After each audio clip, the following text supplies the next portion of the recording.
Hi, everybody. Hi. I'm Deb Parker. I'm your president of the association this year, and we're so lucky to have Frosty. I'm Frosty Urban, your president-elect, and so glad to be here live in front of the camera. That's right. Live being the big word right there. Next to one another. Yes. So the first things we want to touch on, the golf tournament is full. It's July 23rd at Peter Yagan, but you can certainly call in to Shelley or email and get on the waiting list to go, because I'm sure we'll have some fallout from it too.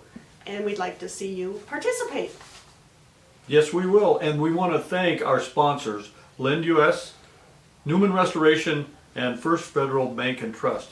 We know we can't put these events on without our very valuable sponsors. Thank you so much. Yes, thank you. Some more good news. The Quality of Life Run is on for this summer, and it's going to happen Saturday on August 8th. And Frosty, what do you have to say Yes, about I'm that? going to say I am going to be participating. I want you to know the last time I participated, I took third in my age class. There's a good possibility I'll take first this year because my two other competitors hurt their knee. God, I hope you win. We're going to have course options, of course, are a 1 mile family-friendly course and a 5K run using the trail system from last year's course. It's always a great time, fun.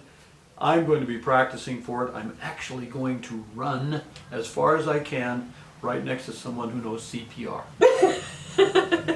And in addition to that, social distancing is guidelines. We're going to be following those. And the proceeds from that run benefit the Montana Rescue Mission. So come out, have a great fun morning, and help us raise some funds for this nonprofit, Montana Rescue Mission.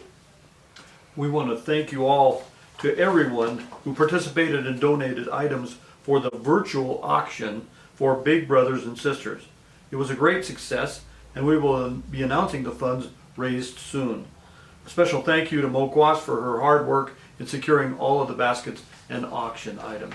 She works very hard every year for this wonderful event that we put on. Thanks again.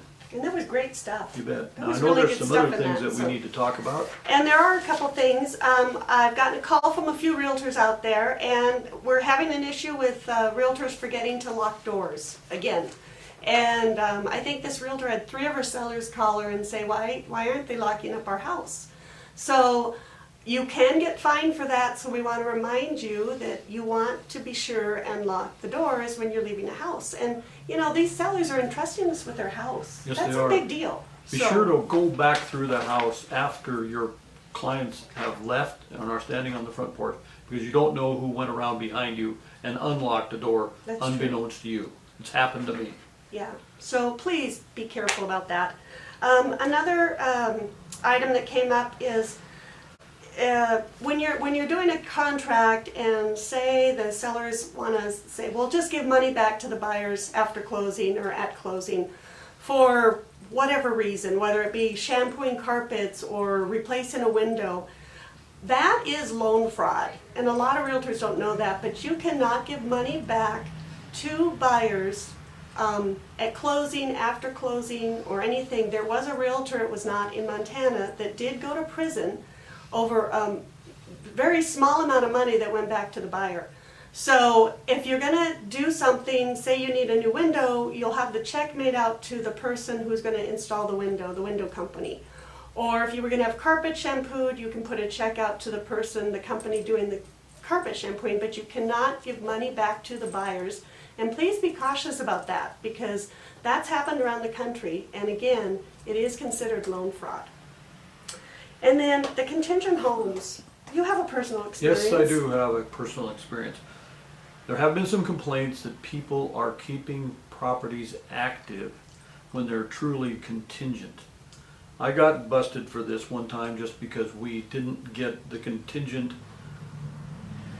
designation put in quickly enough, and realtors were showing or wanting to show the property thinking that they were still active. This is not something that we want to do to our fellow realtors. We don't want to give them the impression that our properties are still on the market when they aren't, because it makes them look bad in front of their clients. when you get a property under contract, make it contingent within the time frame that our bylaws state, to make it possible for our fellow realtors to know that. Deb will tell you the example that she has of what is the only reason you can keep a property active when there's some activity on it. Yeah, so if it's subject to a home selling, you can keep your listing active until you meet the requirements as far as the home selling contingency. But you cannot keep your property active because you want the financing firmed up or you're wanting to get backup offers.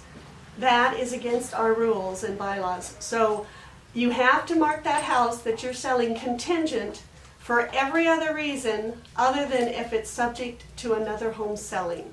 So please be cautious about that, because you will get reported on if you're not following our guidelines, and the fines will follow. So please just try and abide by our rules and regulations. I think we're about done. That's it. Yeah. Another episode Yeah. So we'll see you in the next month. can. So have a good summer. All right.